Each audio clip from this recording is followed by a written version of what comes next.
This might just be my favorite accessory for the PS Portal, but much like Pazak, it's not for everyone. I will continue to make that obscure reference until someone calls me out for it, or until each and every one of you subscribes to my channel. Your choice, buddy.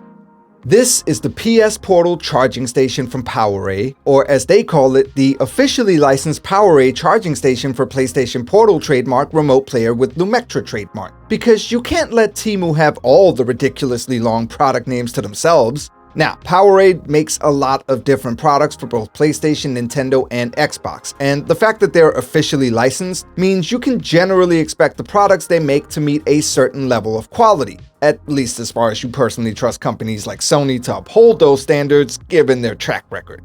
As for the charging station, it does basically the exact same thing as the charging station for the DualSense controller does, by giving you a way to easily and reliably charge up your device in between gaming sessions, and doing so in a way that looks a lot cleaner than having it just lay around with a cable sticking out of it. Have some decency, man.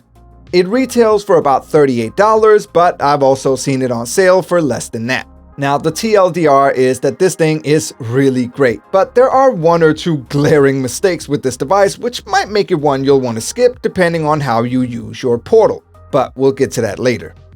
So, inside the box, we first get a quick start guide detailing the setup, which I'll go over in a moment.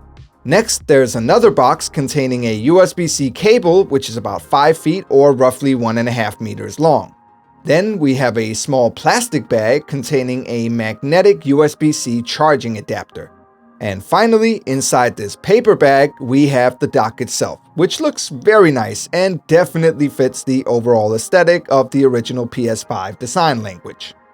Setting it up is pretty easy and should be something most people can figure out on their own, but PowerA does give you a quick start guide to help you get started, which is nice to see. Now, interestingly, in the guide, they give you a QR code which you can scan to find a broken link.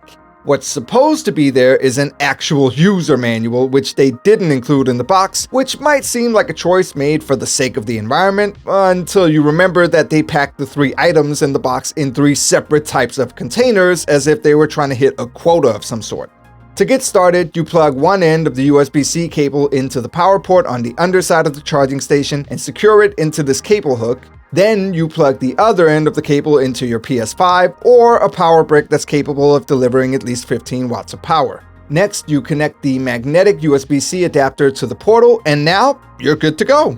To charge your Portal, you simply place it down on the charging station and make sure the charging contacts are lined up with the middle of your device, and the LED bar at the bottom will switch to orange to indicate that it's charging. Speaking of those lights, you can adjust them by using this little, almost invisible touch button on the back. Tapping the button will switch between 5 different lighting modes: standard, cycle, wave, pulse, and off.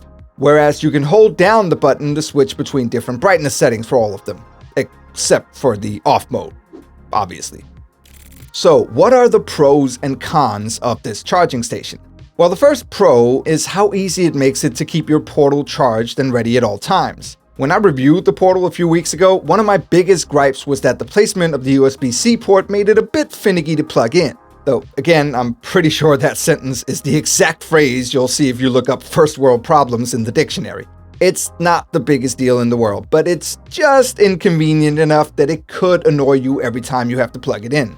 This charging station makes that problem go away entirely. You just have to plug it in once, and now charging it becomes like second nature. More so, the fact that it's always charging when you're not using it means you never have to consciously think about plugging it in when you're at home unless you're using it for more than 3 or 4 hours at a time. You just pick it up when you want to play and put it back down when you're done. No friction or having to fiddle with cables ever again. And it also just looks much cleaner in my opinion by propping up your Portal and keeping the cable mostly out of sight, depending on your setup.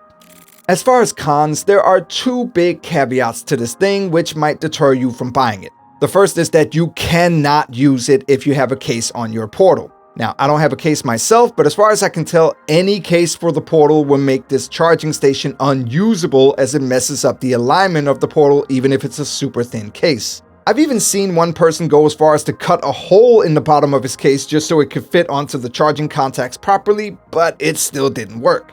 Apparently some grips still work with this charging station, but not all of them, so just be mindful of that. The other big caveat is the magnetic USB-C adapter. While it works well and it's super easy to plug in, it is not easy to get out again. I literally spent minutes trying to get it out again when I had to travel and needed to charge using a regular USB-C cable, and I've seen a lot of people complain about the same issue online. Maybe there's some trick or hack to get it out easily, but I haven't found it, and I honestly do worry about whether I'll eventually be able to get it out someday without damaging the port. The other issue is that if you happen to lose this tiny little adapter, you can't use the charging station at all anymore. Apparently, PowerA refuses to sell these adapters separately, so if you do lose one, you'll just have to buy a whole new charging station, which is not great. As for whether you should buy it, I think it comes down to how you use your portal. If you like to keep it in a case, then this thing is a no-go. Taking the case off every single time you're done playing and then putting it back on when you want to play introduces so much more friction than the charging station alleviates in the first place. If you're someone that's constantly using your portal on the go, like you travel a lot or you're away from home several days a week or month, and you need to charge it while you're out, then I honestly don't think this charging station makes sense for you either, since it's so difficult to get the adapter out of the portal. Maybe if it was just a bit longer so you could more easily grab it, or hell, if you could just get a cable with the same charging connectors as the dock itself, this wouldn't be an issue at all. But as it stands, there's just no easy way to get it out. Maybe there's a hack I don't know about, but unless you know of it, I wouldn't recommend it for the nomads out there. For everyone else, and especially people like myself, who mostly use the portal at home and who value having a clean-looking setup that's completely effortless to use and maintain, this is an excellent device and definitely one of my favorite accessories for the portal so far. So if you fit into that category, I honestly do recommend buying this. Now, before you go, do remember to hit that like button and subscribe for more honest tech and gaming related content. I'll see you guys in the next one. Peace out.